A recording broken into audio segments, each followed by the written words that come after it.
Hello, everybody, and welcome to Atheist Sunday School, your one-stop shop for everything Atheist Sunday and school. And boy, do we have a show for you today. Today, we are covering Jeremiah chapters 36 through 39 with Zaunstar. Welcome to the show. Greetings. Thank you very much, guys, for the invite. Happy to be here with you and chatting about all things Bible but from an atheist perspective. See, that's what this whole channel's about, pretty much. That's what we do. So if you guys do not know who Zaunstar is, he's a YouTube OG, and you can let the people know what you do, how long you've been doing it. You know, a little short autobiography.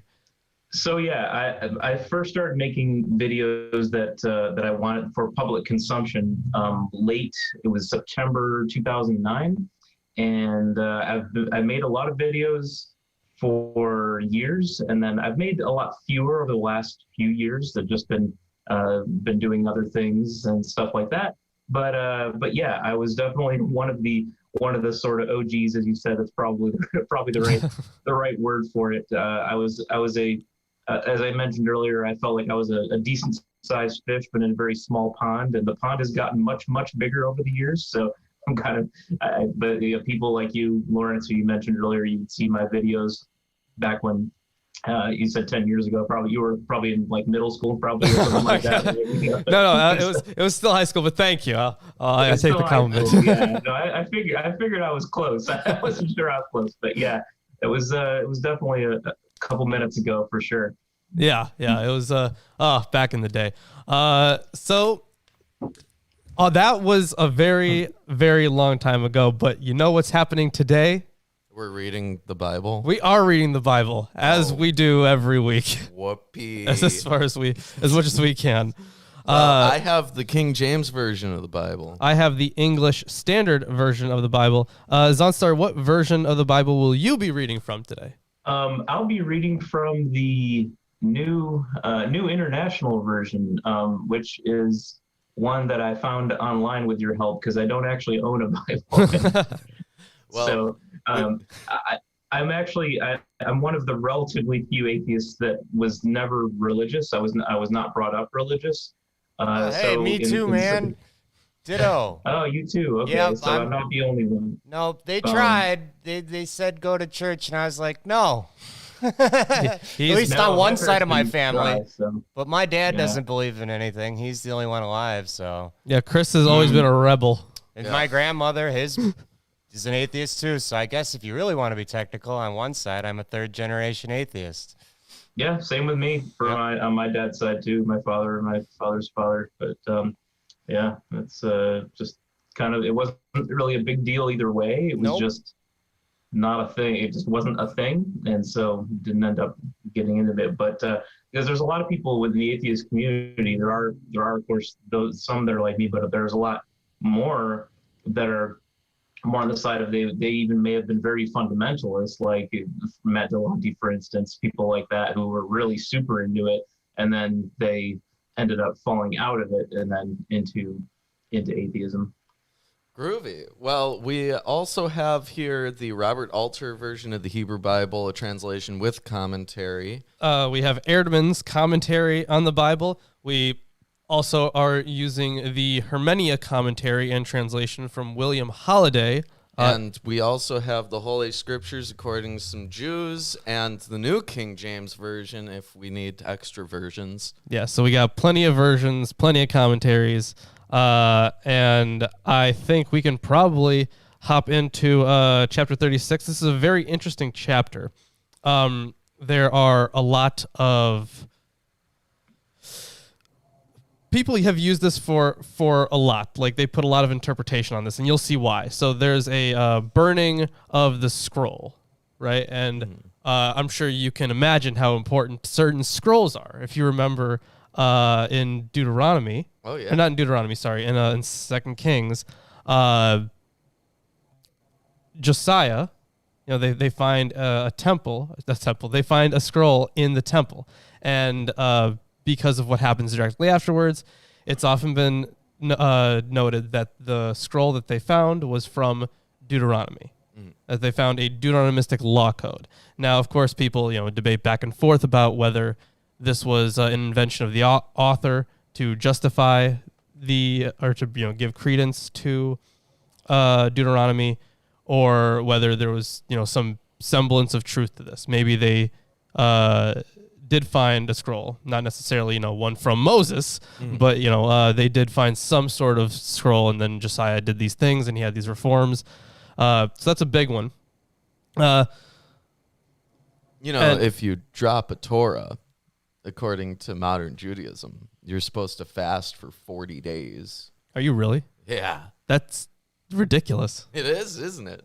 Yeah, I'm taking a class on modern Judaism right now, and I have to forget everything I've learned about ancient Judaism and everything I've learned about ancient Israel, and all the stuff that I have done here doesn't matter in that class because it's not based on any of this stuff. It's all about like the commentaries on those things. Oh, yeah. Which is ridiculous to me. Like, I gave this like very detailed biblical argument as to why Judaism is more about actions than faith, and she was like, "This has nothing to do with the subject." Like, I gave like a whole thing about fools in Psalms and why the definition of fool necessitates that Judaism is more about actions than faith.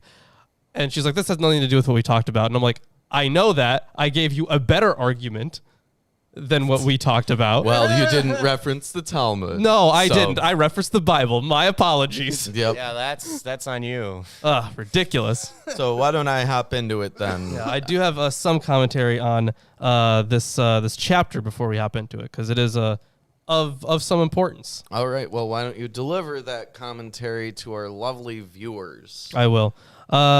So this is from the Hermenia commentary. This chapter has attracted great attention in that it allows one to see the process by which oral tradition becomes written text. Indeed, it is natural to see Jeremiah's scrolls, in Jeremiah's scrolls, the genesis of the book of Jeremiah, and much effort has been expanded in using the chapter for clues by which to reconstruct the contents of the original scrolls. It therefore becomes partially important to inquire as to the authenticity of the narrative. Moenkel assigned the chapter to his source B material. Those who favor the hypothesis of large-scale Deuteronomistic editing see evidence of such activity in the chapter, but the presumed Deuteronomistic phrases in the chapter are clearly part of Jeremiah's diction, and I think we went over that last week. Yeah. So since Baruch, and we're going to talk about him in a very short bit here, since Baruch took part in the events narrated, one may presume that it is composed by him.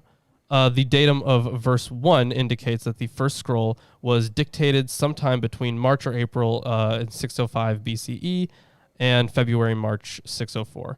And then there's more stuff on the timing here. Verse 9 indicates that the initial reading of the scroll was either in November or December in 604, after the reading of the Masoretic, or November or December in 601 after the reading in the Greek.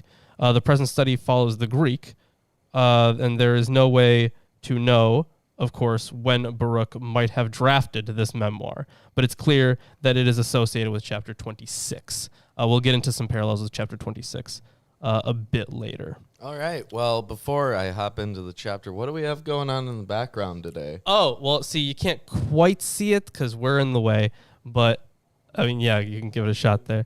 But there is a burning of a scroll. Like if you move the image up, I guess, you can see the bottom half where there's a scroll being burnt. Oh. Or just get rid of us too. Well, that works.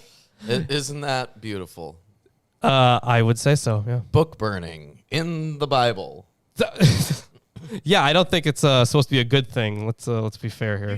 You phrased that so uncannily. Well, there you go. Why don't I hop into it then? Chapter 36. And it came to pass in the 4th year of Jehoiakim, the son of Josiah, king of Judah, that this word came unto Jeremiah from the Lord, saying, Take thee a roll of a book, a scroll, Yeah. And write therein all the words that I have spoken unto thee against Israel and against Judah and against all the nations from the day I spake unto thee, from the days of Josiah, even unto this day. I guess Jeremiah must have a hell of a memory.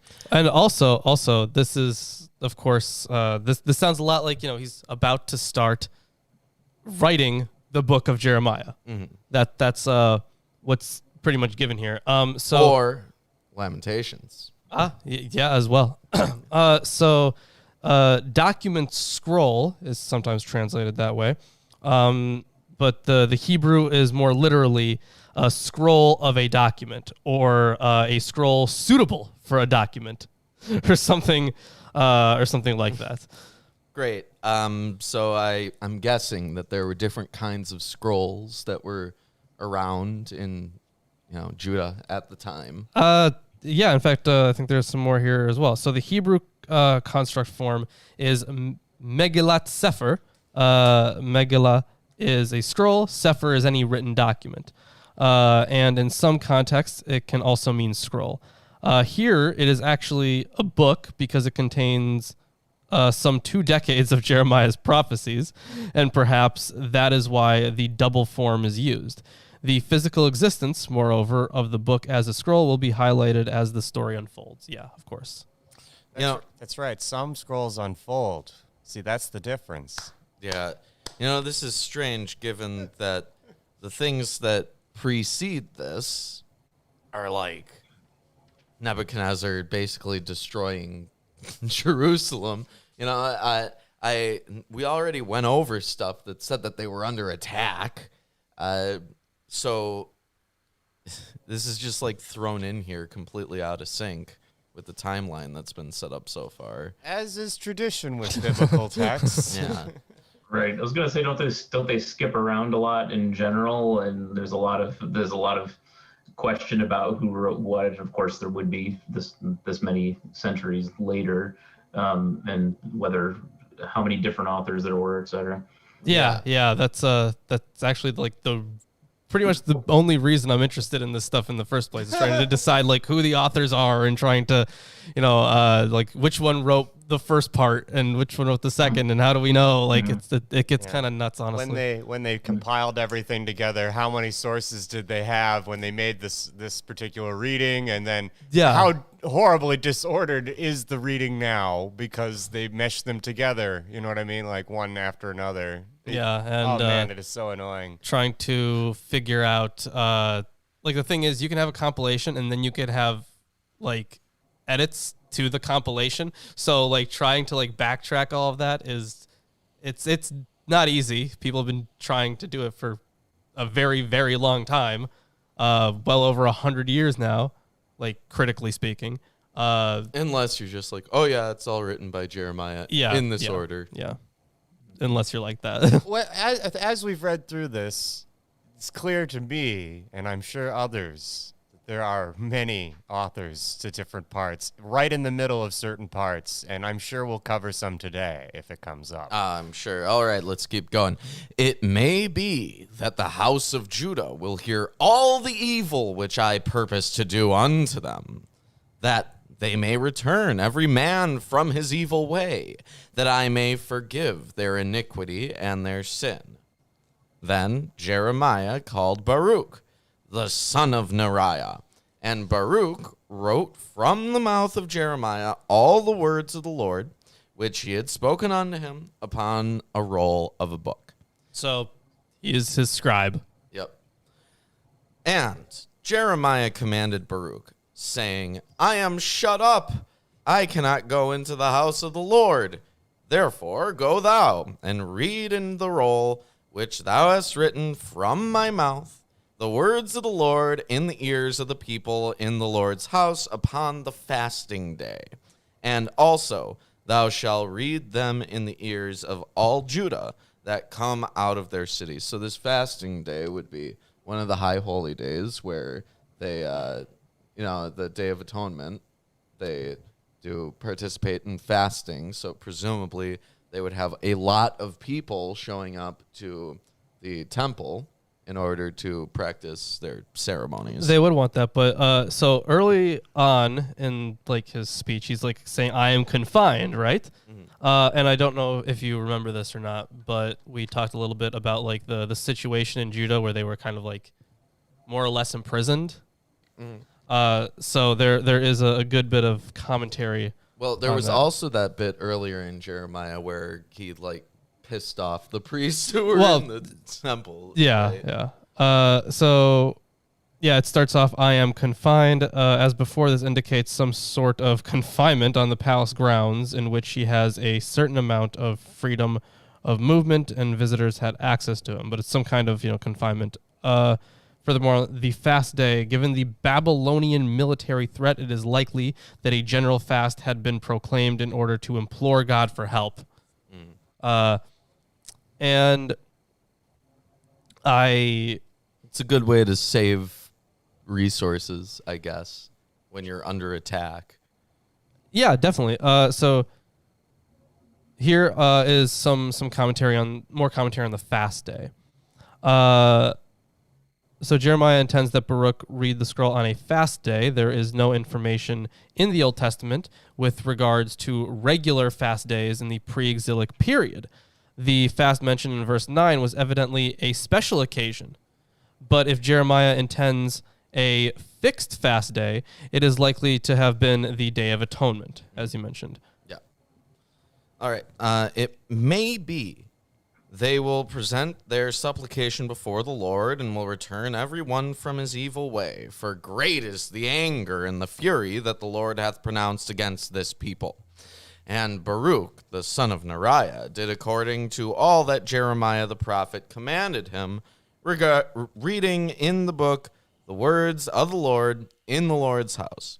And it came to pass in the 5th year of Jehoiakim, the son of Josiah, king of Judah, in the 9th month, that they proclaimed a fast before the Lord to all the people in Jerusalem and to all the people that came from the cities of Judah unto Jerusalem. So a nice proclamation of him being upset at the people, which is classic. Yeah. That's all Jeremiah does is complain and get upset with all the people. As we have noted before, he is the emo kid of ancient Israel. Jeez. Almost as emo as Ecclesiastes. No, okay. So, right. okay. That guy's emo and nihilist. No, he's definitely way more nihilist. Kohelet. Did you, Zaunstar, did you ever read Ecclesiastes or even like the first couple verses of Ecclesiastes? So no, I haven't. So the thing is, I never having read the Bible cover to cover or anything even close to that, I don't have a lot of exposure to the individual verses. However, in college, when we did humanities, so that was everybody, no matter what your major was, you had to do humanities, right? And so we did study the Bible as a part of humanities class, which, by the way, I think is the perfect place to study it. You study it in the context of, it's an important book to history because it has had so much influence. But of course, the reason why it's so exalted is because people believe it's literally true, or a lot of people do anyway, or people, and then an even larger segment of people think it's at least generally true, depending on what sect you're in, right? But no, I have not. I've not read. I couldn't recall any specific passage of that. How does it start? So it's the greatest verse in all of biblical literature, I think. It's everything is meaningless, says the teacher. Completely meaningless. Right, except this book, right? Which is not. No, not even. His whole point is to question this book. No, I wouldn't say that. No, his whole everything, point. everything, really. No, but this book. Yeah, Kohelet's whole issue was like, we're all just gonna die anyways. Nothing really matters. But he did like praise God like a lot. He's like, this is like the only sustaining kind of thing to life, even though it's all gonna die anyways. Yeah. And he didn't believe in an afterlife either. So right. Well, there's no afterlife except for Sheol. Yeah, it's just the grave. Yeah. Right, you just die. Yeah. Classic stuff. Gotta love that book. Wow, very uplifting. Then read Baruch in the book the words of Jeremiah in the house of the Lord, in the chamber of Gemariah, the son of Shaphan, the scribe, in the higher court, at the entry of the new gate of the Lord's house, in the ears of all the people. You know, this is like, I know I showed Chris, there's that bit in Twin Peaks where the girl's like, I'm going to send this over to the phone by the wall.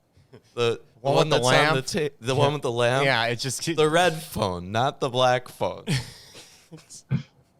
It's too specific. Yeah. When Micaiah, the son of Gemariah, the son of Shaphan, had heard out of the book all the words of the Lord, then he went down into the king's house, into the scribe's chamber, and lo, all the princes sat there, even Elishama the scribe, and Delaiah the son of Shemaiah, and Elnathan the son of Akbor, and Gemariah the son of Shaphan, and Zedekiah the son of Hananiah, and all the princes. All right, so let's take a tiny little break from the list there. So yeah, this Zedekiah son of Hananiah is a different Zedekiah than the son of Josiah, right? Because they have different fathers. I mean, I'm guessing. Yeah. Is this the part where they talk about like so and so begat so and so, and that they begat? So is it one of those kind of things? Oh well, no. There's like 11 chapters of that in Chronicles. Yeah, if you want to see us struggle, we did that. It was the first 9 chapters. Yeah, First Chronicles 1 through 9 is just a giant genealogy. So we decided to just do that all in one episode because it was horrible. It was horrible. But Is that when people were supposed to be like giants like back then? Was that sort of? Oh, it was just it covered like all of history up to that point. Yeah. Yeah, so starting from Adam all the way to like the time of the exile pretty much. Yes. So like just about. It was all of human history at that point was incredibly extensive, unnecessarily so. All right. Anything you want to add in? No. Names? Okay, then. Then Micaiah declared unto them all the words that he had heard when Baruch read the book in the ears of the people. Therefore, all the princes sent Jehudi, I guess. That is what it looks like, Jehudi. Okay. The son or Yehudi, I don't know. Yehudi, I will say Jehudi because there's a J, and okay. I don't want to mentally translate that every time it pops up. Jehudi, the son of Nethaniah, the son of Shelemiah, the son of Cushi, unto Baruch, saying, Take in thine hand the roll wherein thou hast read in the ears of the people, and come. So Baruch the son of Neriah took the roll in his hand and came unto them. And they said unto him, Sit down now and read it in our ears. So Baruch read it in their ears. Now, it came to pass when they had heard all the words, they were afraid, both one and the other, and said unto Baruch, We will surely tell the king of all these words. And they asked Baruch, saying, Tell us now, how didst thou write all these words at his mouth? Then Baruch answered them, He pronounced all these words unto me with his mouth, and I wrote them with ink in the book. He's referring to Jeremiah. Yeah. So it seems like now they start caring, but like beforehand when Jeremiah was just saying these things for, I don't know, 35 other chapters, they were like completely unfazed. Yeah. But now he has a second person who's vouching for him. Also, it's written down. Yep. Because you have to automatically respect anything that's written down. Of course, yeah. Yep. That's why we always take Facebook arguments so seriously. Yeah, that's kind of boomer logic. It's like, I didn't need to actually talk to any teacher if I had a forged hall pass. They were like, it's a piece of paper. It's got all. We're not going to argue with the piece of paper. I don't know. That's middle school logic to me. Yeah. Then said the princes unto Baruch, Go, hide thee, thou and Jeremiah, and let no man know where ye be. And they went into the king, into the court. But they laid up the scroll in the chamber of Elishama, the scribe, and told all the words in the ears of the king.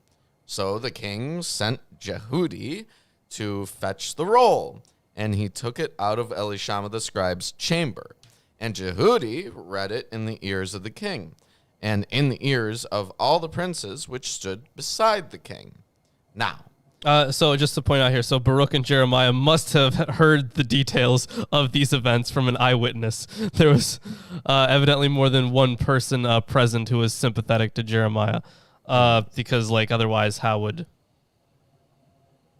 they have that? Now, the king sat in the winter house in the 9th month, and so the winter there was house, a fire on the hearth burning before him. So the winter house in this instance was certainly not a separate dwelling, but just winter quarters, a room or series of rooms that could be expected to retain the heat. Of course, makes sense. They probably have a different space for like the summer too. Houses were built more like that, I guess. Yeah, you have like a sunroom, you got a fireplace room, you got whatever. Yeah, like in the South, you've got a cellar space because you have to have that for heat. And you also have to have a sunroom, pretty much guaranteed to help keep your house cool. Yeah, makes sense, I suppose. Oh, and so what was the word that you used at the end there? The hearth, right? That's what you had? Yeah, the hearth. So the translation that's offered up by both Alter and Holiday is brazier. Well, it's a thing that you put things in and burn them. Yeah, so the Hebrew I don't know, I don't even know. It looks like maybe it's ya, is an Egyptian loan word, although in later Hebrew it came to mean hearth or fireplace. Ancient palaces had neither hearths nor chimneys, so this would have to be a freestanding brazier. So though current translations agree on brazier, it could well have been okay, so he's saying it maybe was a fixed hearth, but Alter's like, no, they didn't have those. So you got to imagine like there's like a bowl on a stand that has things burning in it. Yeah. The Greek translates eskata, which can be either a hearth or brazier. The Vulgate translates arula, little altar. Yeah, but the king's winter quarters might well have had some permanent installation for a fire. Okay. And it came to pass that when Jehudi had read 3 or 4 leaves, he cut it with the penknife and cast it into the fire that was on the hearth until all the roll was consumed in the fire that was on the hearth. Yeah, so this is not good, right? No, it's book burning. And they just took the scroll from the holy man of God and they have destroyed it. Mm-hmm. Bad people here. Bad Jehudi. So Jehoiakim's act of burning the scroll in verse 23, because you just read verse 23, right? I have just read verse 23. Okay. Act of burning the scroll is more plausibly understood in the historical context of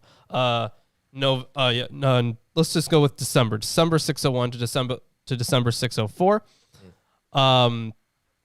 It's more understood in the context of 601 than in the context of 604. Okay. It's winter. Yeah. So in 604, the Babylonian army had marched west to the Mediterranean Sea and south along the Palestinian coastal plain, sacking the Philistine city of Ashkelon. This event clearly threatened Judah, and a scroll that included words of warning about Yahweh's sending a foe from the north would hardly have been burned, even by so insensitive a king as Jehoiakim. But in December 601, the Babylonian army, by then fighting in the Egyptian Delta, was dealt a defeat by the Egyptian forces and withdrew to Babylon. If the defeat suggested that Babylon was nothing but a paper tiger, then one has a possible motive for the king's burning of the scroll. All right. Yet they were not afraid, nor rent their garments, neither the king nor any of his servants that heard all these words. Nevertheless, Elnathan and Deliah and Gemariah had made intercession to the king that he would not burn the roll, but he would not hear them. But the king commanded Jerahmeel, the son of Hamelech, and Sariah, the son of Azriel, and Shelemiah, the son of Abdiel, to take Baruch the scribe and Jeremiah the prophet. But the Lord hid them. Well, the Lord didn't hide them. They were told to go hide. Yes, but the Lord hid them from the eyes of the enemies. Of course. Then the word of the Lord came to Jeremiah. After that, the king had burned the roll and the words which Baruch wrote at the mouth of Jeremiah, saying, now here's God talking, take thee again another roll, and write in it all the former words that were in the first roll, which Jehoiakim, the king of Judah, hath burned. Does this remind you of anything? Having to write everything again? Yeah.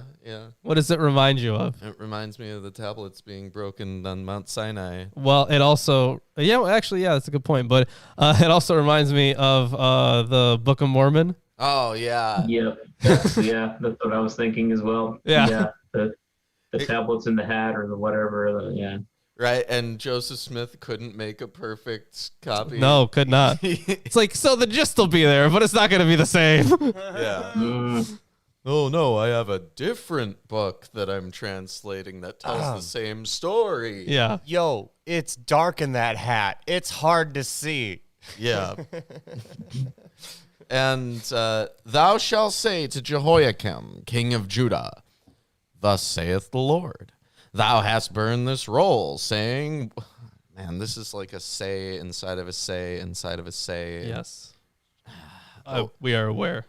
Why hast thou written therein, saying, the king of Babylon shall certainly come and destroy this land, and shall cause to cease from thence man and beast? Therefore, thus saith the Lord of Jehoiakim, king of Judah, he shall have none to sit upon the throne of David, and his dead body shall be cast out in the day to the heat, and in the night to the frost. And I will punish him and his seed and his servants for their iniquity, and I will bring upon them and upon the inhabitants of Jerusalem and upon the men of Judah all the evil that I have pronounced against them. But they hearkened not. Then took Jeremiah another roll and gave it to Baruch the scribe, the son of Neriah, who wrote therein from the mouth of Jeremiah all the words of the book which Jehoiakim king of Judah had burned in the fire, and there were added besides unto them many like words. And that's the end of chapter 36. If you're enjoying the stream so far, give us a like, subscribe, share it with all your friends, families. People you know in prison. Yeah. Ex-neighbors. I hear prison's fertile ground for this sort of content. Yeah, absolutely. They love the Bible. Right. Introduce our show to your 12-step programs. Ooh, good idea. Yeah. Instead of all those AA meetings, you'll have Atheist Sunday School meetings. Yeah. And I'll be right back while you go over what you're going to go over. Yeah. I do have to add a little bit here. So Yahweh accuses Jehoiakim of being the one who burned the scroll. This is one slight indication that it was Jehudi who did the actual burning. There's more commentary on this in a different part of the book, or in a different part of the commentary. It is a pretty problem who the subject of you have written is understood to be. Yahweh, Jeremiah, or Baruch. The narrator would appear to have left the matter intentionally open. So yeah, it's a bummer on that one. Wish it was more clear, but you know what? You can't ask for perfection from people. 2,000 years of telephone. Well, yeah, definitely. Quite a long time. That's why it's so great when we discover like ancient manuscripts. Then we're like, a little smaller telephone line. Right. Yeah. So the word of God had not yet in those years, not yet in those years become flesh. So what they mean is like it's not written down. It just wasn't. It wasn't around in the time of Jeremiah. But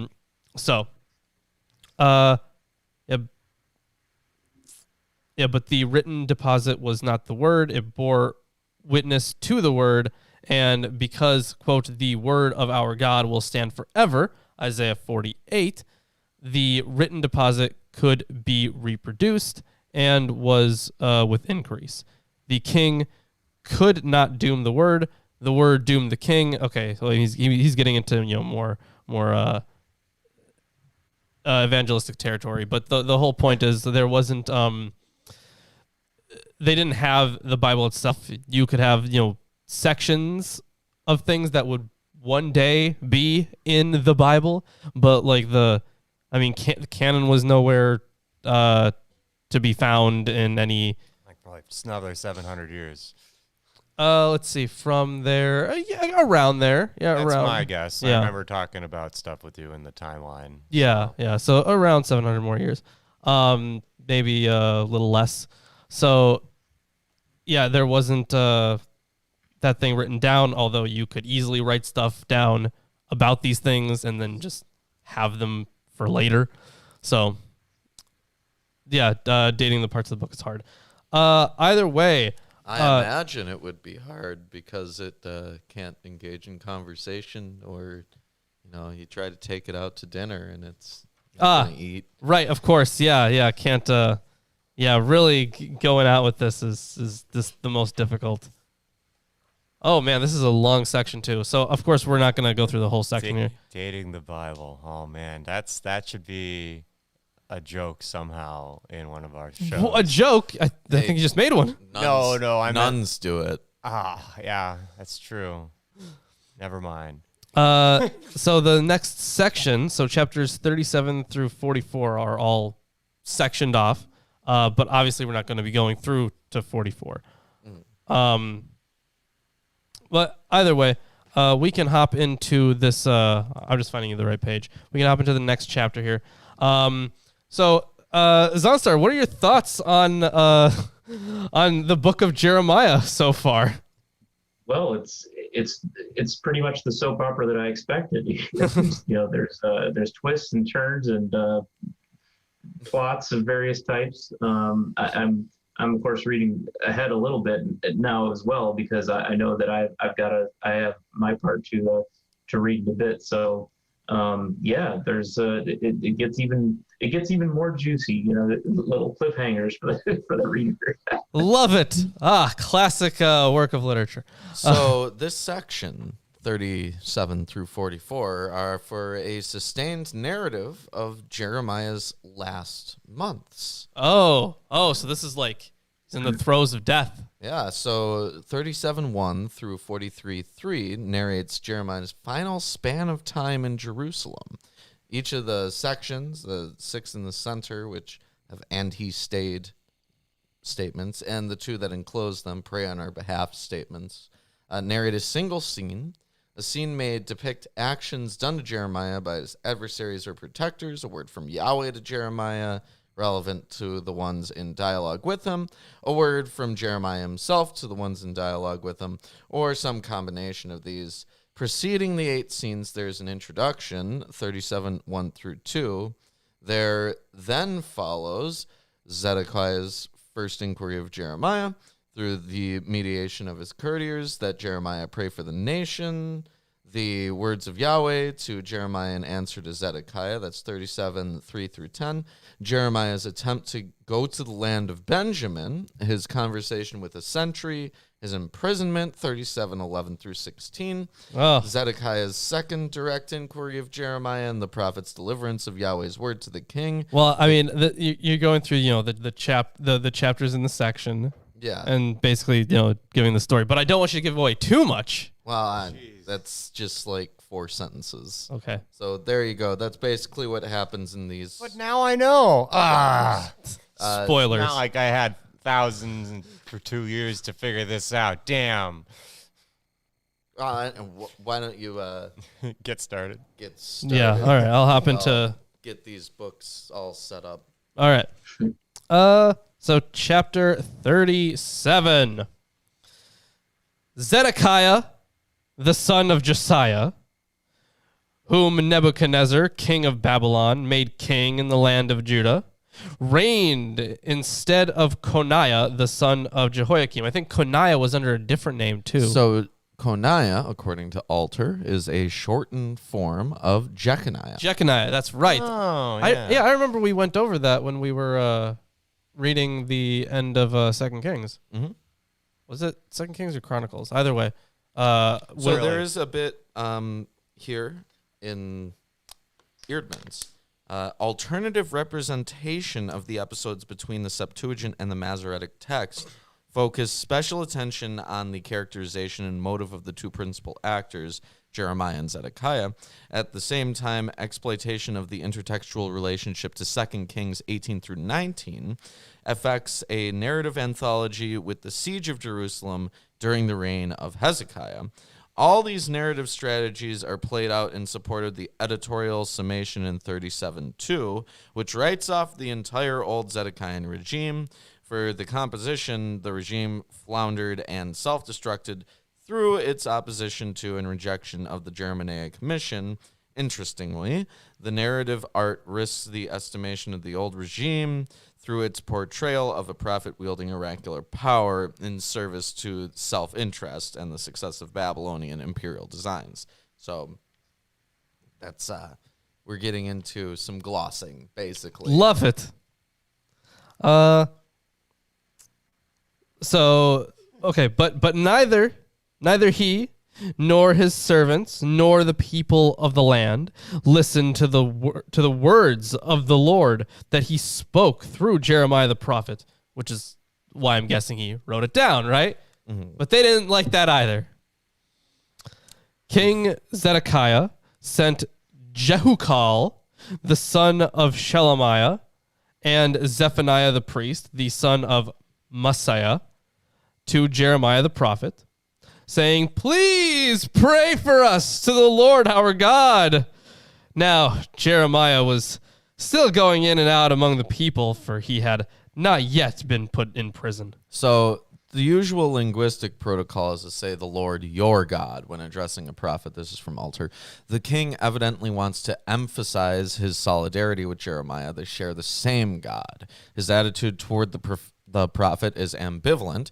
He regards him as someone who has direct access to God, but dismisses his prophecies of doom, even judging them to be seditious. So is he like a last-ditch effort, like, I'm in trouble and I need you to try praying to your God? I don't believe in your God, but just try praying. Just give it a shot, like that kind of. Pray to our God, right? So here it says Zedekiah asks Jeremiah to pray for the nation. For the verb pray, he's listening. See 7:16. One assumes that the narrator had in mind the precedent of Hezekiah's request that Isaiah pray for the remnant of the people, 2 Kings 19:4 and Isaiah 37:4. For the question of Zedekiah's motivations, okay, that's in an earlier chapter, so we already went over that. So he had not yet been put in prison. The army of Pharaoh had come out of Egypt, and when the Chaldeans, who were besieging Jerusalem, heard news about them, they withdrew from Jerusalem. Then the word of the Lord came to Jeremiah the prophet. "Thus says the Lord, God of Israel, thus shall you say to the king of Judah, who sent you to me to inquire of me, Behold! Behold! Behold. You gotta shout behold, Zaunstar. You gotta shout behold. Oh, I see. You've got the little can of behold in front of you. That's the right. Yeah, exactly. A good dramatic reading. I like it. Thank you. But you gotta shout behold. Whenever we have behold in the reading, everyone's behold. There you go. There you go. Nailed Amazing. it. Excellent. It's our prime meme. Right. It's like slam poetry or something, right? Yeah.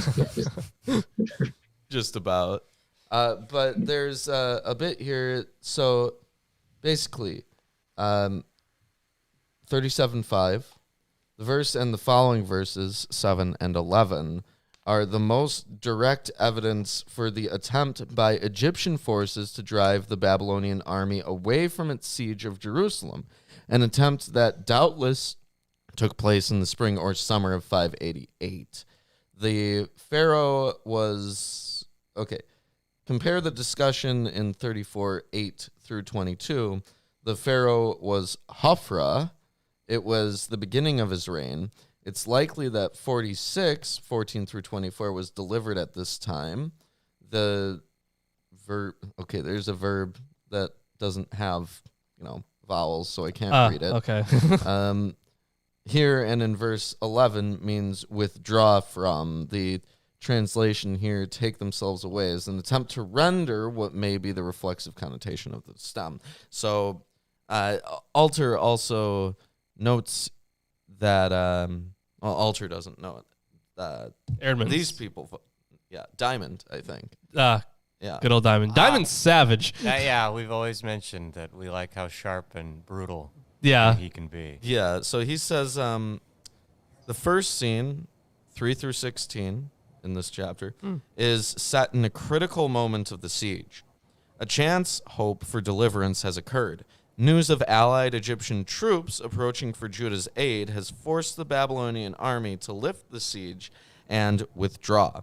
In that context, the king commissions a royal embassy to Jeremiah. At this time, Jeremiah remains free to carry out his activities. The present story will narrate the mechanism of his imprisonment, already encountered at 32 too. And I'll also note that if you remember earlier in the text, they remarked on an alliance with Egypt and Assyria. Yeah. Which apparently that Egyptian alliance is coming to pass here. Okay.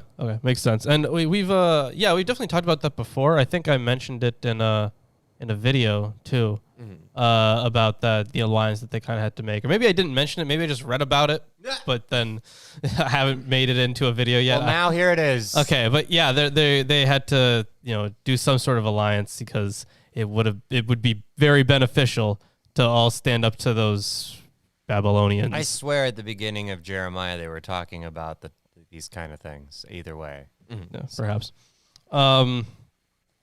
So Pharaoh's army that came to help... Oh, this is still God talking. So behold, Pharaoh's army that came to help you is about to return to Egypt, to its own land. And the Chaldeans shall come back and fight against this city. They shall capture it and burn it with fire.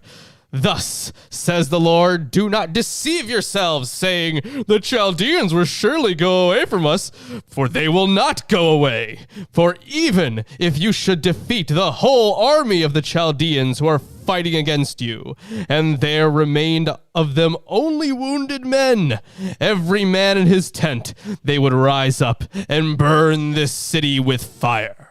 So, I guess even if they win, they still lose. Yes. That is how... There's nothing you can do.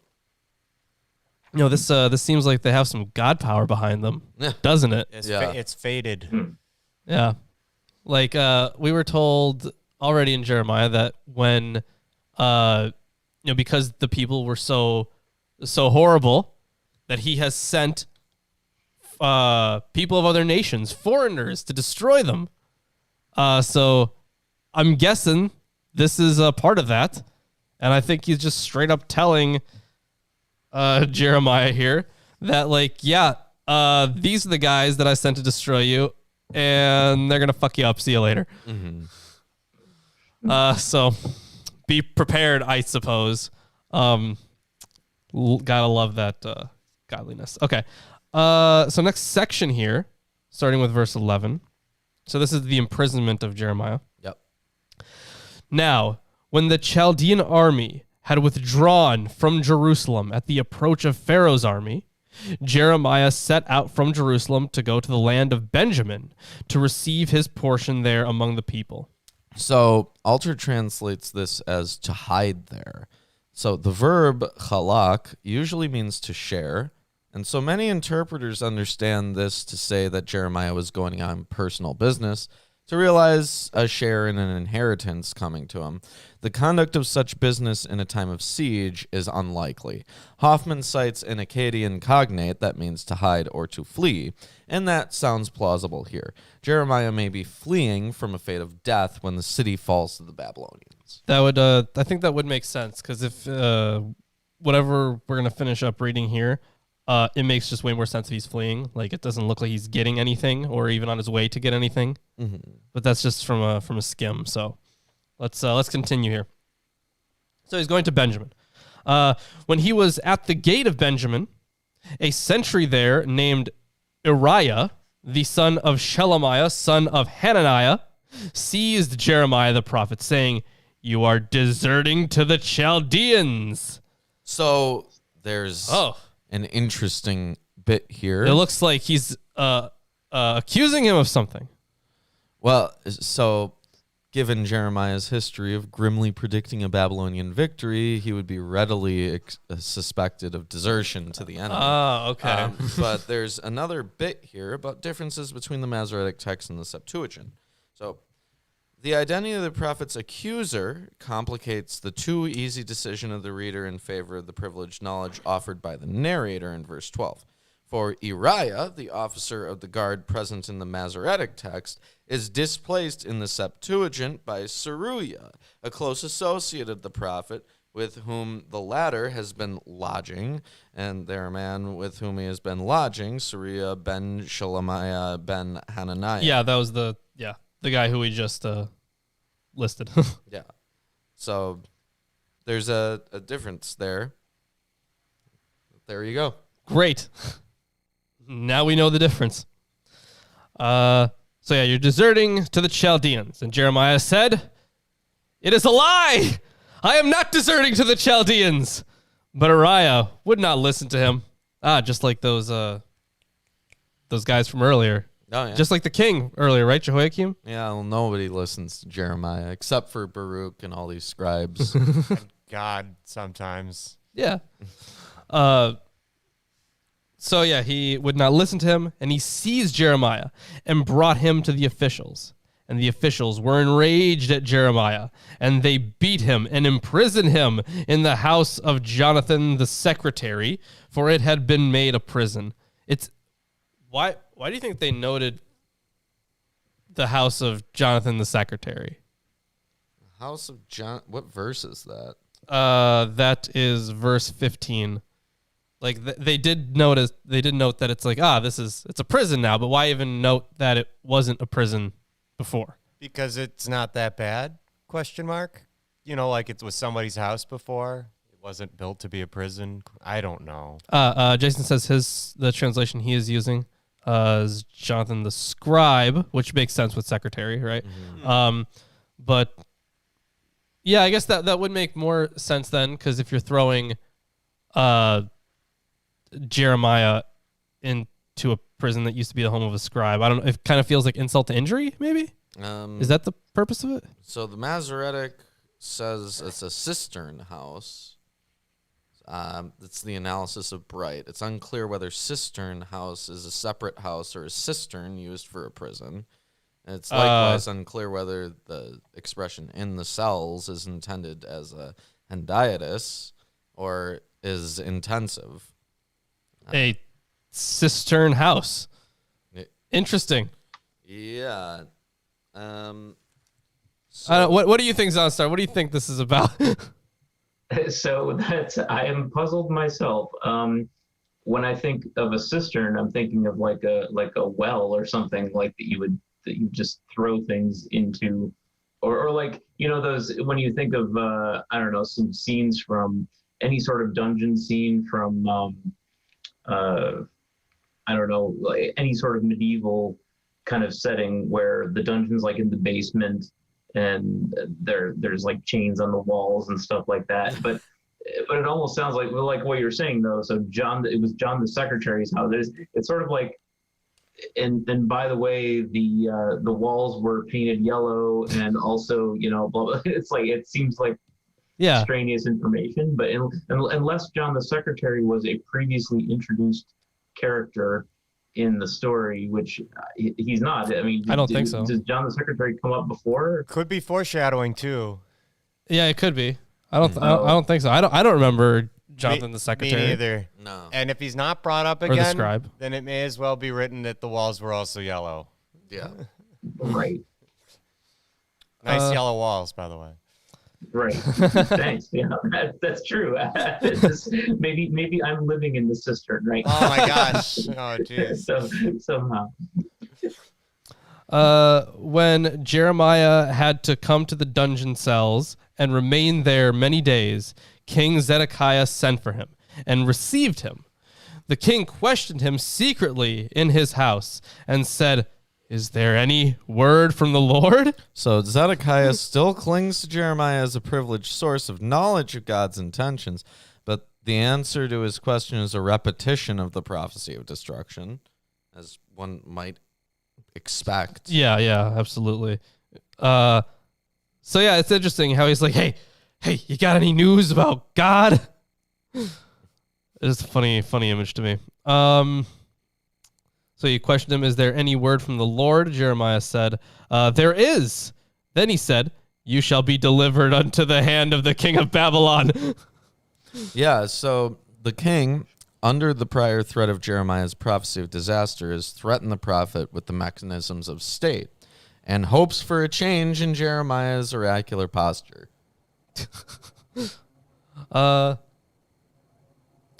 Jeremiah also said to King Zedekiah, "What wrong have I done to you or your servants or this people that you have put me in prison? Where are your prophets who prophesied to you, saying, 'The king of Babylon will not come against you and against the land'? Now hear, please, O my lord the king, let my humble plea come before you, and do not send me back to the house of Jonathan the secretary, lest I die there." Yeah, so either he fears that he could not long survive in the conditions of the prison pit at the house of Jonathan the scribe, or he's afraid that the nobles overseeing that place are so furious with him that they will end up killing him if he stays there. I guess, both yeah. legitimate fears. Yeah, I could see that. So lest I die there. So King Zedekiah gave orders, and they committed Jeremiah to the court of the guard, and a loaf of bread was given him daily from the baker's street. So, as we've seen before, this amounts to a kind of house arrest in the palace grounds in which Jeremiah is given some freedom of movement and access to visitors. The provision of a daily loaf reflects the king's concern for Jeremiah, especially because food supplies would have been very scarce during the siege, as in the next clause, till there was no longer any bread in the city. Yeah, and until all the bread of the city was gone. Yeah. So Jeremiah remained in the court of the guard. And that's actually the end of chapter 37 there. If you're enjoying the stream so far, make sure to drop a like, subscribe, share it around to all your friends and family, people who hate you, classic stuff. Oh, but you know what? Do you hear something?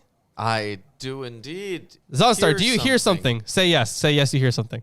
Yes, I do. Ah, he hears something. Oh, my God. Behold, I am your Lord and Savior, Jesus Christ, and I want to let all you heathens and sinners know that I support this wonderful episode of Atheist Sunday School. Lawrence and Reuben try their very best to bring you the true glory of the Bible, and they need your help. They have provided links to their Patreon page and other social media just for you. Once again, my name is Jesus Christ, and this is Milwaukee Atheists.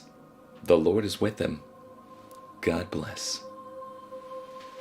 Oh, my God, Jesus. Wow, that was incredible. I've never seen anything like that before in my entire life. That's entirely new to me. Completely novel. That's never happened here before. Yep. It's not like that happens every week. No, definitely not. This is a new time. He's doing this now. It's not the one from the past. No, yeah, that would be ridiculous. It would be ridiculous. So do you want altars too? I'll take this one. I can take altars as well. Okay. So I'll Zaunstar, parse through Eerdmans. Okay, great. So Zaunstar, before you were mentioning how you haven't been through like the Bible, or I don't know if you've read any section of the Bible ever. I don't know your life. So if this is your first reading of a full biblical chapter, then I am glad to have popped his biblical cherry. Right. Right. That wasn't the least bit awkward at all. That's the appropriate terminology. So yeah, it might be when I took it in, when I went through some Bible stuff in humanities class. I don't remember like reading whole. I'm sure there probably were some passages. I don't know. It was so long ago now, but yeah, I mean, this is certainly the first time in at least a couple decades going through anything Bible related, really. So yeah, this should be interesting. So shall I start with Jeremiah 38 here? Yeah, and remember, if you have like any commentary, if you're curious about anything, Right. yeah, or if you just want to like stop for a second and wait for something for us to add, we might interrupt you for our own commentary. That's fine. Yeah. Yeah, No worries. Do whatever. You might want to like leave a little bit of space after each verse if you don't want to. That's what I'm gonna read. So I'm gonna go through this first paragraph and stop there anyway. So, okay. Shephatiah, son of Matan, Gedaliah, son of Pashur, Jehukal, son of Shelemiah, and Pashur, son of Malkijah, heard what Jeremiah was telling all the people when he said, "This is what the Lord says.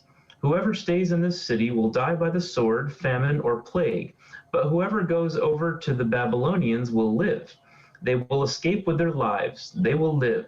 And this is what the Lord says. This city will certainly be given into the hands of the army of the king of Babylon, who will capture it." So this is kind of like the exact opposite of what was just said before, right? Or kind of like a play on it, because like we were just told that Jeremiah was like he was just accused of running off to the Babylonians, right? Mm-hmm. Right. And now he's going, and now we're being told something different by somebody else, obviously. Right. Yeah.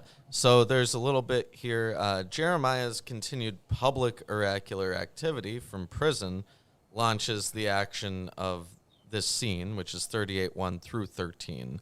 His sedition becomes explicit at the same time that he now alters his prior oracle. There's irony here. Jeremiah will preach the surrender or desertion of to the Babylonians as the mechanism for anyone seeking safety. Precisely what he had been imprisoned for in the first place. For the rest who refuse this out, there's only the prospect of doom already prophesied. Gotta love those doom prophecies, huh? Yeah. Oh, yeah. Yes. So, interesting. All right. Well, so then the officials said to the king, "This man should be put to death. He is discouraging the soldiers who are left in this city, as well as all the people, by the things he is saying to them. This man is not seeking the good of these people, but their ruin." "He is in your hands," King Zedekiah answered. "The king can do nothing to oppose you." So they took Jeremiah and put him into the cistern of Malkijah, the king's son, which was in the courtyard of the guard. They lowered Jeremiah by ropes into the cistern. It had no water in it, only mud, and Jeremiah sank down into the mud. Oh. Yes. Oh, boy. So the Masoretic text has the king plead a comprehensive powerlessness. Quote, "He is in your hands, for the king is powerless against you in anything," end quote. On the surface, the Masoretic text offers the reader a vacillating king, a secret, belated supporter of the prophet, yet unable to maintain control within the political factions of the royal court. The Septuagint is more reticent, preserving the public visage of a more ruthless monarch. The narrator, not the king, for the king's voice there is only the command, he is in your hands, tells the implied reader only, for the king did not prevail against them. In either case, this royal powerlessness will be easily and immediately replaced when the king licenses and takes charge of Ebed-Melech's rescue mission, which will happen later on. Yes, so more on this cistern thing, because that's what we were just talking about earlier, right? So they actually describe it a bit more here, where it's like it is basically like it sounds like it is like a well that doesn't have water, but it's mud at the bottom. So. Yeah, or maybe this is like a totally like different part of town. Maybe I don't know. Because he was moved to somewhere else, right? Yeah, originally it was Jonathan's place, and now this is Malchiah's cistern. So it's a shittier cistern. A shittier cistern. This one's not nice and yellow. So more on this one. So the courtiers throw Jeremiah into the cistern. It is to be borne in mind that the cross-section of most domestic cisterns was shaped like a bottle with a small opening in the top, often covered by a stone. If this was the shape of Malchiah's cistern, it would be impossible for Jeremiah to climb out. Whether the gloss in the... there's a gloss in the Masoretic text. It says, and they let him down by ropes. So whether that gloss is correct or only an attempt to soften the violence of the verb throw is impossible to say. They may really have thrown him into the mud. That word denotes wet mud tossed up by the sea. It was used in other places. It occurs several times in the phrase mud of the streets, for example, in Micah. It would be difficult for Jeremiah to find a footing, and he would not survive too long. Well, sure, if you're thrown in mud, of course, like especially in a cistern, you're burying a you guy can't climb out in a hole that you can't climb out of. You're gonna die. Sorry, does it actually matter if there's mud in there? You're probably gonna die. Yeah, well, this is an incredibly cheap way to kill someone. You don't even have to build a gallows or anything. You can just throw him in a hole in the ground. Yeah, jeez. Of the special shaped hole in the ground. Bottlenecked. Yeah. It just happens to be there anyway. So. Right. So, I got this. but Ebed-Melech, a Cushite, an official in the royal palace, heard that they had put Jeremiah into the cistern. While the king was sitting in the Benjamin gate, Ebed-Melech went out of the palace and said to him, "My lord the king, these men have acted wickedly in all they have done to Jeremiah the prophet. They have thrown him into a cistern where he will starve to death when there is no longer any bread in the city." Then the king commanded Ebed-Melech the Cushite, "Take 30 men from here with you and lift Jeremiah the prophet out of the cistern before he dies." So, I mean, he wants to save this guy, right? Yeah, seems like it. And interesting thing here about so Cushite, for anyone that doesn't know, is just Ethiopian works also. The land of Cush is. I was wondering about that. Yeah. Yeah. So more on this guy and his identification. Actually, so his name simply means servant or slave of the king. No one else in the Old Testament carries this name. It sounds like the kind of ad hoc name given to a slave whose original name no one could pronounce. And no patronymic is given. Whether his identification as a eunuch in the gloss is correct, one cannot know. So apparently, he can also be identified as a eunuch in when I'm not sure if it's one manuscript or two manuscripts or in one tradition. I don't know. But it's unclear if that's a gloss or not. Well, that sucks. Being a eunuch. Yes, it does. I'm sure. All right. Not that I would personally know. Sure, you wouldn't. Of course you would. So Ebed-Melech took the men with him and went to a room under the treasury in the palace. He took some old rags and worn-out clothes from there and let them down with ropes to Jeremiah in the cistern. Ebed-Melech the Cushite said to Jeremiah, "Put these old rags and worn-out clothes under your arms to pad the ropes." Jeremiah did so, and they pulled him up with the ropes and lifted him out of the cistern. And Jeremiah remained in the courtyard of the guard. So the ropes, that's interesting. So I'm guessing that if that later passage was, or if the passage we covered earlier did in fact have the ropes initially in it, then actually I don't know why they would have taken it out, right? So it actually makes more sense that it is a gloss because it would explain where they got these ropes from. Right. Well, how would they get him out without ropes anyway? Yeah. Or a ladder or something. They have to put something down there. So. Yeah. So my guess is like that whoever was going over it, or whoever was copying it, they were like, there are these ropes at the end here. Did they use those to get him in there? Maybe they did. So they just added in the ropes there, and they're like, oh well, I don't know if these guys can just go get some ropes, so let's just say they were already in there. Interesting. Such is the nature of textual history. Right. Sounds like it. Well, so now this section is entitled Zedekiah Questions Jeremiah Again. So then King Zedekiah sent for Jeremiah the prophet and had him brought to the third entrance to the temple of the Lord. I'm going to ask you something, the king said to Jeremiah. Do not hide anything from me. Jeremiah said to Zedekiah, if I give you an answer, will you not kill me? Even if I did give you counsel, you would not listen to me.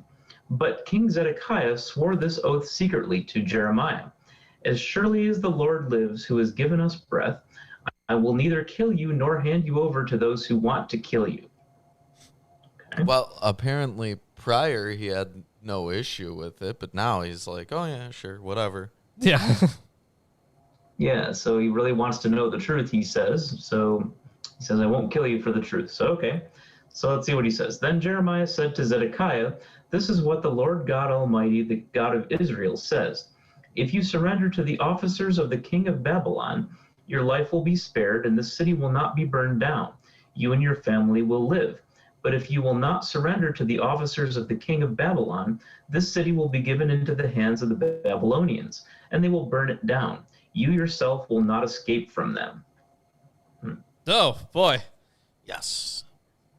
So he's basically saying Jeremiah is saying basically what he's said before, right? But he's saying this to the king personally at this point. Yeah. And okay. So King Zedekiah said to Jeremiah, I am afraid of the Jews who have gone over to the Babylonians, for the Babylonians may hand me over to them, and they will mistreat me. They will not hand you over, Jeremiah replied. Obey the Lord by doing what I tell you. Then it will go well with you, and your life will be spared. But if you refuse to surrender, this is what the Lord has revealed to me. All the women left in the palace of the king of Judah will be brought out to the officials of the king of Babylon. Those women will say to you, they misled you and overcame you, those trusted friends of yours. Your feet are sunk in the mud. Your friends have deserted you. So this is like, kind of the whole Left 4 Dead thing, but flipped to somebody else. Mm-hmm. When you're stuck in a hole and no one's around. Yes. Friends are there to help you. I know that feeling when I'm stuck in a hole and there's no one around to help. Wow. Yeah, it's not great. That was a verse. You did mention earlier that Jeremiah was very much the emo kid, right? I think so. I guess that kind of makes sense that he would go down there. He was probably a big fan of My Chemical Romance back in the early 2000s, So. Oh man, I haven't heard anyone talk about MCR in so long. Oh man. I'll bet. Just imagine Jeremiah. He's down there like painting his fingernails black, applying eyeliner. Yeah, probably. I could see that. Yeah. Oof. All right, yeah, we can continue. Yeah. Okay. So, all right. All your wives and children will be brought out to the Babylonians. You yourself will not escape from their hands, but will be captured by the king of Babylon, and this city will be burned down. Then Zedekiah said to Jeremiah, do not let anyone know about this conversation, or you may die. If the officials hear that I talked with you, and they come to you and say, tell us what you said to the king and what the king said to you, Do not hide it from us, or we will kill you. Then tell them, I was pleading with the king not to send me back to Jonathan's house to die there. Okay, so this means, it sounds like, that the king just wants him to make up a story if they ask, because the king thinks that if Jeremiah tells others the truth, then both Jeremiah and Zedekiah will get in trouble for that, even though Zedekiah is the king, presumably.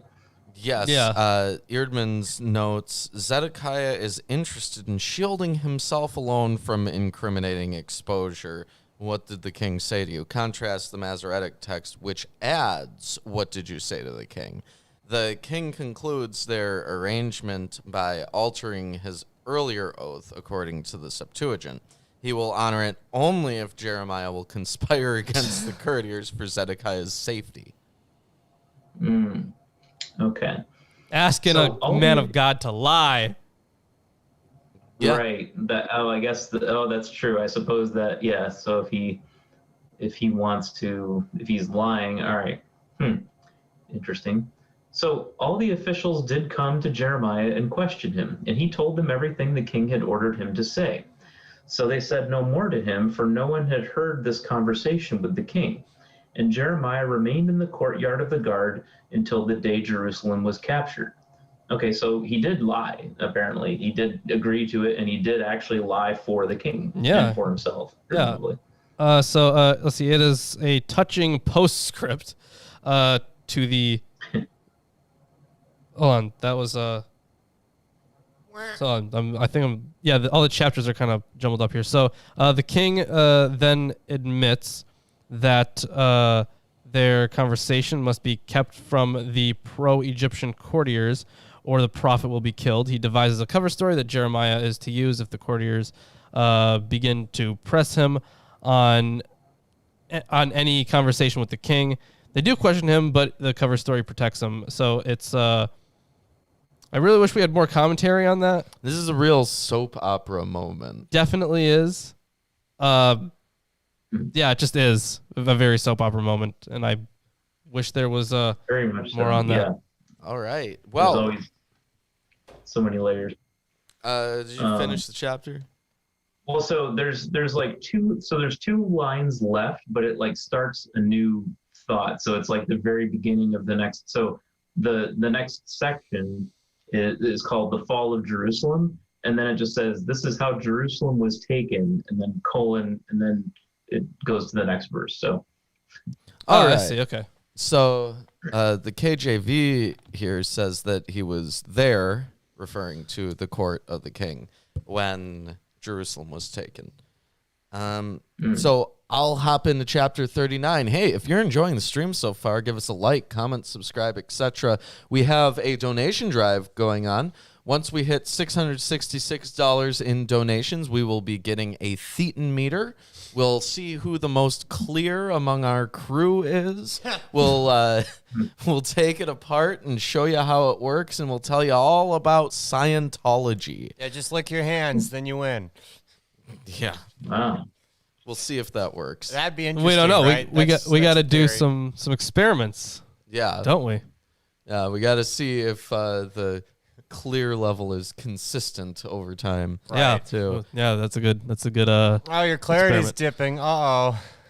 Yep. And where are we on that drive right now? Around 250 or so? I don't know if we're quite there yet, but definitely about 200, I think. Yeah, somewhere around there. Yeah. So someday we'll reach that goal. Yeah, well, we'll get And the things. Yeah. Sunday. Someday we will also deliver on our previous goal. The that Alchemist we one. reached before COVID, Yeah.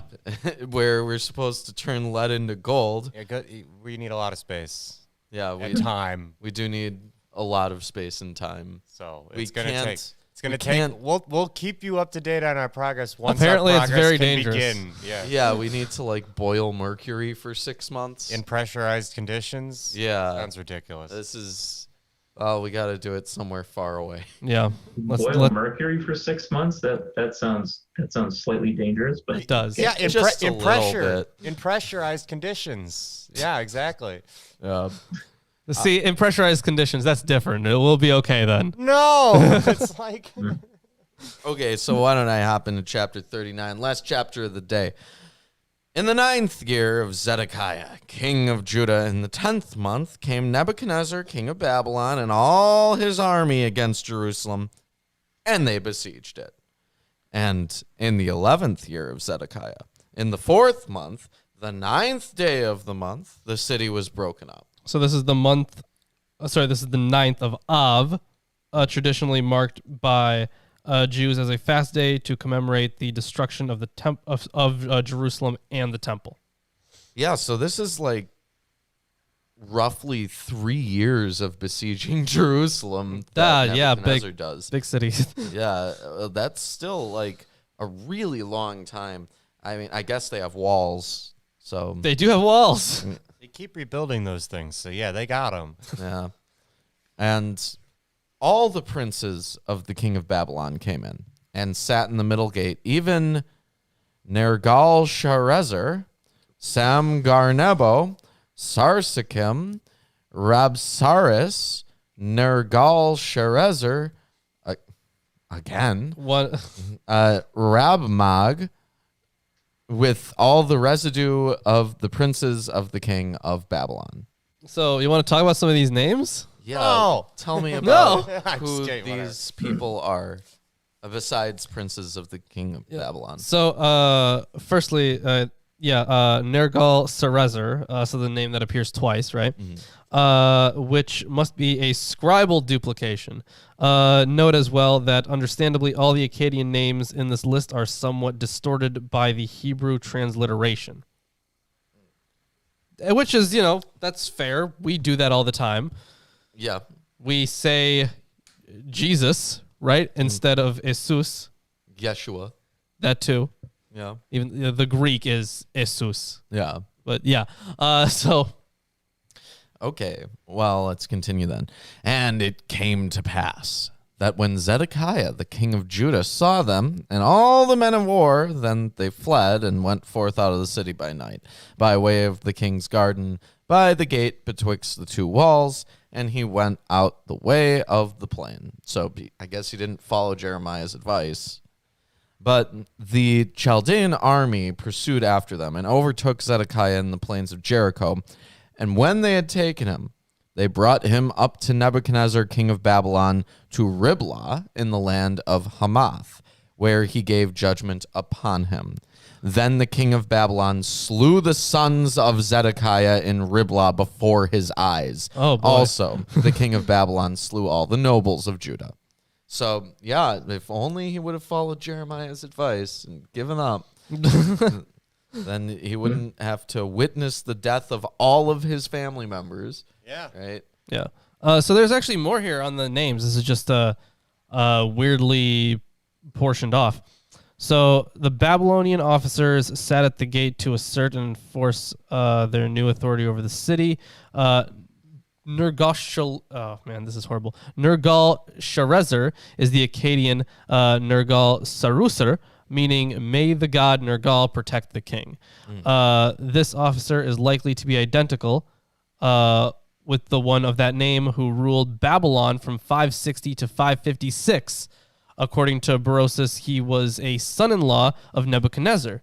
The Hebrew Samgar must be revocalized to Samagir, equivalent to the Akkadian Sinmagir. That is the name of a Babylonian city or district. A Babylonian prism lists the names of officials of Nebuchadnezzar, among whom is Nergal-Saruser, man of Sinmagir. Interesting. The insertion of the word official of before Sinmagir is the suggestion of Rudolph and Bright. And is the designation of a court official of the Babylonian king. Let's see. Nebuchadnezzar represents the Akkadian Nabusuzibani. Suzibani. Great name. I know, fantastic. I definitely said that wrong, by the way. May the god Nabu save me. That's what the name means. The term Rabsaris is like Rab Mag, a title, the Akkadian Rab Shareshi, chief who stands at the head, that is, chief attendant. Though the Hebrew Saris, eunuch, is derived from the second part of the Akkadian expression, evidently as a euphemism for eunuch. Rudolph points out that the expression here should not be translated chief eunuch. The title in Akkadian was a military or diplomatic one. All right. Yeah. But either way, the whole bunch of people get killed in front of his eyes. Yep. So, moreover, he put out Zedekiah's eyes and bound him with chains to carry him to Babylon. Yeah, so he just like... This is... I kind of vaguely recall this section being like very quickly mentioned in 2 Kings, I think, right? Or maybe even in Chronicles. But it was like very quickly referenced, or it was in some other book, and it was very quickly referenced. And it just seems like here we're getting like a little more detail. I think we've went over this before. What verse was that? That was verse 7. Verse 7. Okay. It's really intense, actually. You know, your family gets killed, and you get blinded and chained and dragged. That's a lot. Yeah, it's classic, isn't it? Oh. Yeah, I definitely noticed that as well. It's definitely more. It's very dramatic. It would have more impact if I knew that was definitely how it went down. Like, I would be, wow, that's fast. But you're always having to take. You just never know how much of this is real, and so that's. Well, you got to think that fiction has some root in nonfiction. Also, Sure. because fiction is a genre, I wouldn't say the Bible is fiction. No, it's myth. I think it's Fiction mythology. isn't a genre. Fiction is a genre. Mystery is a genre. Oh no, we've started semantic Horror wars. is a genre. Oh, Adventure is a genre. Well, fiction is a what do you want to call it? A meta genre. Fiction meta-genre? is a medium. Okay. Okay. Oh, I would still say semantics. My God. I would still say, And mythology is a subcategory of the medium of fiction. I wouldn't say it is because the purpose is very different. I bet all these words could be the interchangeable. The purpose of The Fault in Our Stars and the purpose of Pirates. Treasure Island are two very different things, but they're still both fiction. Well, okay. Well, would you consider? I don't know. Is The Fault of Our Stars considered mythology? No, I don't know. I've never. No, probably not. But you can. So you're just comparing consider fiction to something fiction when it presents false information to tell a story. If it's for the purpose of entertainment, it would fall under fiction for me. If it's for a different purpose, then it would probably be something else. But Plato's dialogues are fiction. When you are strictly doing this to give. When you are talking about like some divine realm, even if it's not literally true or meant to be literally true, if you are doing it for the purpose of if you're talking about like the origins of the people or the origins of certain customs or giving like some etymology to something, like it's much that is different than fiction. Oh no, because Plato's dialogues, like Socrates talks about like a divine realm, the realm of forms, right? But it is presented as a conversation between Socrates and other people that probably never actually happened, and it's therefore fiction, even though it's philosophical fiction. Yeah. Right? You can have Is this like the old debate between like, is professional wrestling sports or entertainment? Yeah, it probably is.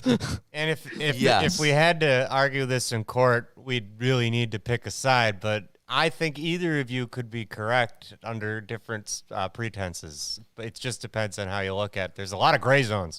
I just think mythology has a different purpose altogether. Yeah, it can have a different purpose, but fundamentally you have, in literature, two different major categories. Guys, fiction and nonfiction. And nonfiction depicts things that are true or supposedly true based on information. History is nonfiction as far as we can tell. Right. Science books are nonfiction. Legal codes are nonfiction. Right, but the whole thing is like I don't think like when writing like Genesis, for example, I don't think that the author was like, yeah, people who read this are going to take it literally. I don't think that they thought that. Then it's allegorical fiction.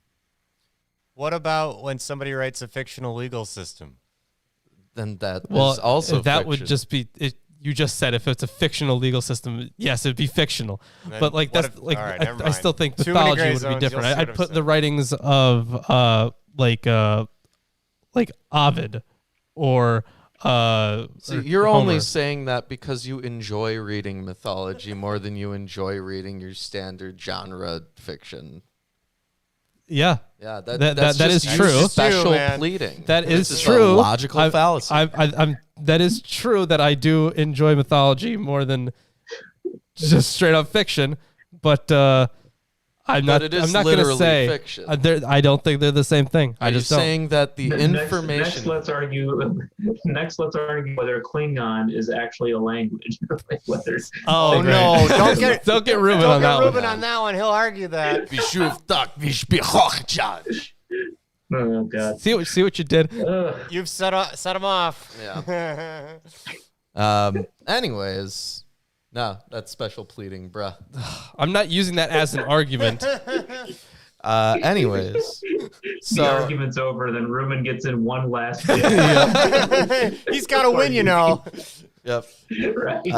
Doing my victory lap Mario Kart style. All right. So yeah, Zedekiah's eyes got torn out and he was chained up. And the Chaldeans burned the king's house and the houses of the people with fire and break down the walls of Jerusalem. Then Nebuzaradan, the captain of the guard, carried away captive into Babylon the remnant of the people that remained in the city, and those that fell away that fell to him with the rest of the people that remained. But Nebuzaradan, the captain of the guard, left of the poor of the people, which had nothing, in the land of Judah, and gave them vineyards and fields at the same time. Well, that's nice of him. Now, Nebuchadnezzar,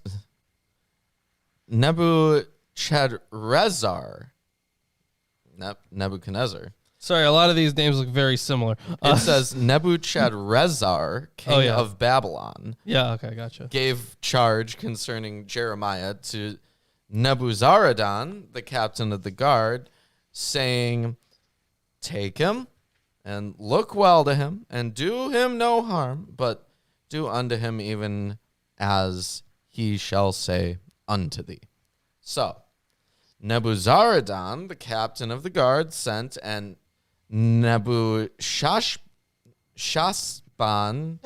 Rabsaris, and Nergal-Sharezer, Rabmag, and all the king of Babylon's princes, even they sent and took Jeremiah out of the court of the prison and committed him unto Gedaliah, the son of Ahikam, the son of Shaphan, so that he should carry him home. So he dwelt among the people.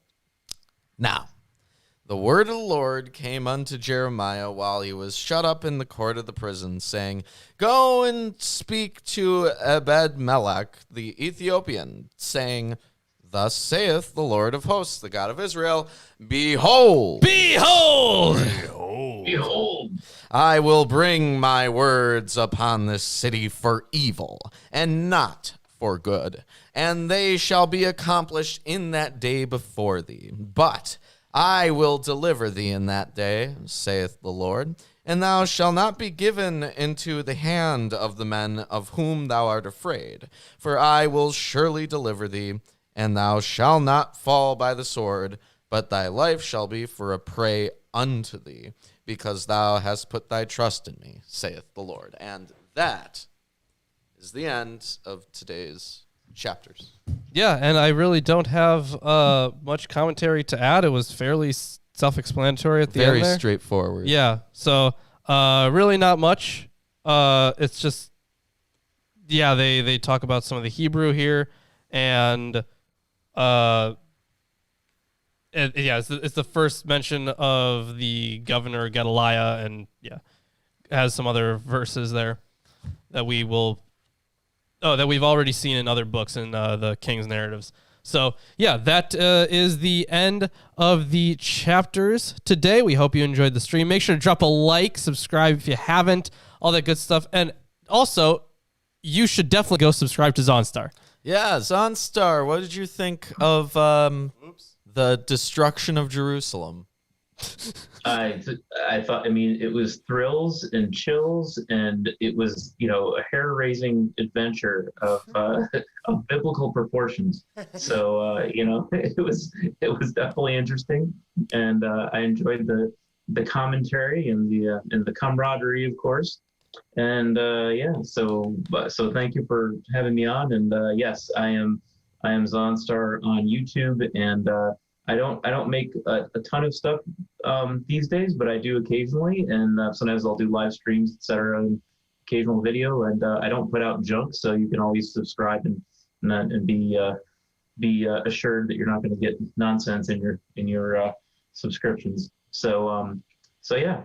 It's good stuff, guys. Yeah, absolutely. Go subscribe to Zaunstar now for the shilling part of the show. Yes, we have a Patreon wherein for $1 a month you can get access to all of our scripted videos, video scripts. And for $5 a month you can get access to all of our self-published books. Oh, right. So, and next week, it's going to be the first Sunday of the month, right? Which helps with our $10 or more patrons. If you are a $10 or more patron, you get put into our monthly t-shirt giveaway. Yes. So, and we do have a new shirt. Chris, would you like to put that onto the live chat? Thank you. That shit. Yes. Bruh. Our new shirt. This is the quotation that we were quoting earlier from Ecclesiastes. Everything is meaninless. It's completely meaningless. Indeed. It's got a picture of a depressed bee. Yeah, it does. Yeah, for $20 a month, though, you can also get into our patron hangouts that we do once a month. And for $50 a month, you can be on any one of our weekly shows once a month. Yeah, it's good stuff. And plus all the other stuff. Yeah, so it's all great. The other stuff. Consider becoming a patron because it really does help us a lot.